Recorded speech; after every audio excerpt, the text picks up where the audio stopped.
Hey everybody, and welcome back to Lindsay's Little Library. So today I am going to do my June wrap up and talk to you about the very small pile of books I got through in the month of June. It's not horrible. I got through 5 books, but one of them it just took me a while. And that's okay. It's all right. And June is a crazy month. May and June are both crazy months for us. We just have a lot going on. We have kids who are in that age of they're in activities constantly, and so I feel like a taxi driver most of the time. So it just is what it is. All right, first one I got done, I did get this one done in like 2 days, I think, is Things You Save in a Fire by Catherine Center. Follows our main character, Cassie. She is part of the fire department in Austin, Texas. One of the best ones on the job. She ends up having to move home to help her mom deal with some health issues. She's not excited about it, but kind of doesn't have a choice, and ends up moving to Boston, where it's very old school and women firefighters are not all that welcome, but Cassie's gonna take it on. So really like this book. I was kind of looking forward to more like, tell me more about the calls that you go on, show me you rescuing somebody. There wasn't a whole lot of that. So I did give it 4 stars, just was looking for more of a hands-on firefighter perspective a little bit, but overall very good book. Then I read the book that got me stuck, American Dirt by Janine Cummins. I did give this 5 stars. It just took me a while, which sometimes that happens with books. So we have Lydia as her and her son, what's his name? Luca. And this happens very, very early on. It's nothing new. She runs a bookstore. They're doing pretty great until her husband, who's a journalist, writes a article about the leader of their local drug cartel, and things don't go well. So Lydia and Luca find themselves on the run to get away, to survive. They're heading for the United States. And wow.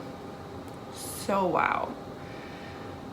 Oh my gosh, this book prompted me to do an insane amount of research, an insane amount of Googling, and really, really, really opened my eyes. So really great book. My head's still stuck in it. I thought it was fantastic. 5 stars.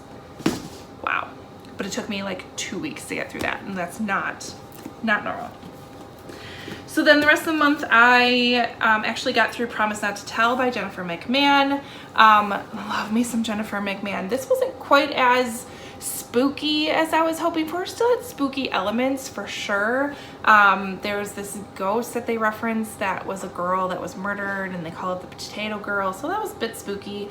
But we have Kate. She's a 41-year-old nurse. She has come home to rural Vermont to help kind of straighten out arrangements for her mom, who has Alzheimer's.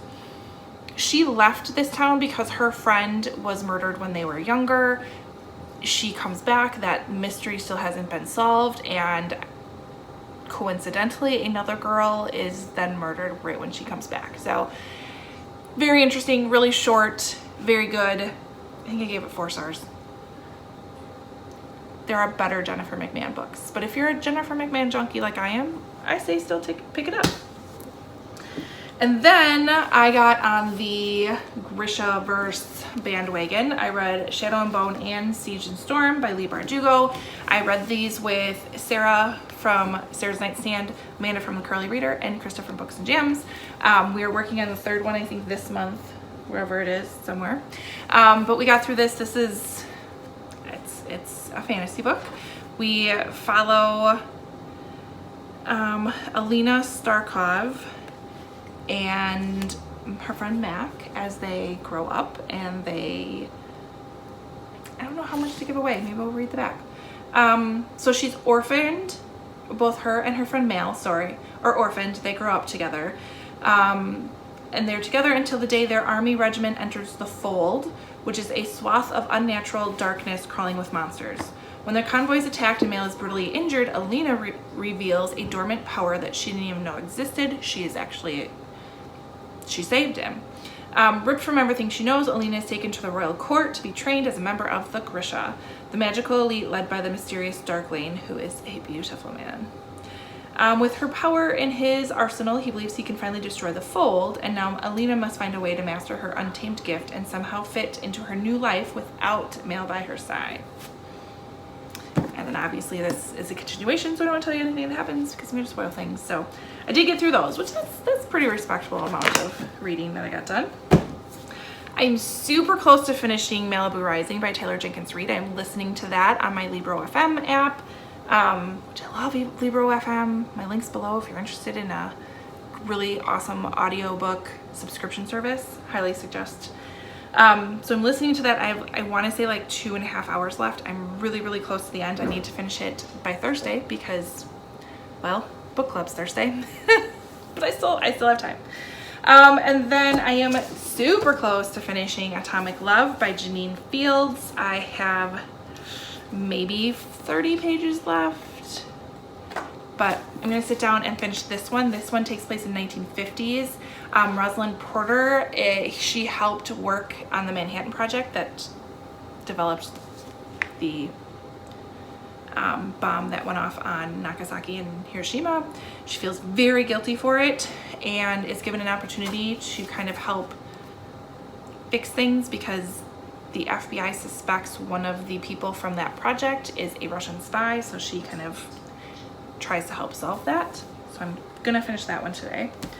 Next up, I have to read Group by Christy Tate. This is How One Therapist and a Circle of Strangers Saved My Life. It's a nonfiction. Really interested in this. It's all about her going to group therapy and how that helped her. I'm not sure if I'm gonna try to find it on audio or if I'm gonna read it physically. Not sure yet, but I have to have this done by next Thursday for book club. So gotta work on that next. And then I have a couple other books sitting here. I have Necessary Lies by Diane Chamberlain that I need to finish or read. And I know I have another book club book, but I cannot for the life of me think about which one it is. I wanna say I feel like we're reading Survive the Night by Riley Sager, but I can't remember off the top of my head. So, and then we'll see kind of what else comes up in the month of July. So I'm excited. Hopefully I'll pick up some summery books. I've kind of just been reading what I feel like reading lately, and it's been really quite awesome. So I'm trying to keep my TBR list as short as possible. Anyways, if any of these books that I talked about sound interesting or you want to chat about them below, leave me a comment. Let me know what you read in the month of June that you really enjoyed. Otherwise, like, subscribe, all that fun stuff, and I will see you next time. Bye.